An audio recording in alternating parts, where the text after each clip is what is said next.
See siin on tondulondu. Selle mina sain 90ndate aastate alguses, kui ma olin 7-aastane.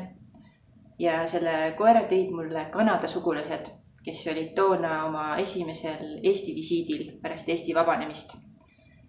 Ja algselt ma mäletan, et ega see tondulondu minus väga nagu selliseid üleolevaid joobastavaid emotsioone ei tekitanud, sest ta nägi selline veider lottis koer välja, et ta tundus kuidagi nagu veider.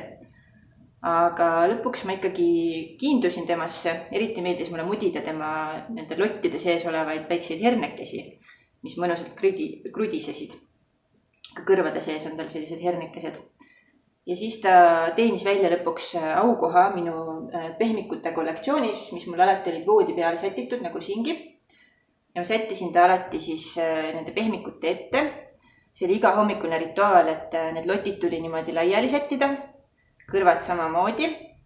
Ja need veidrad 3 karva, millega ma esialgu ei osanud midagi peale hakata, tuli siis niimoodi igal hommikul erinevatesse soengutesse sättida, et mõni hommik sai nad niimoodi 3 suunda laiali kammitud, mõni teine hommik olid nad siin kõik ees või siis tagapool, et erinevaid variatsioone jätkus.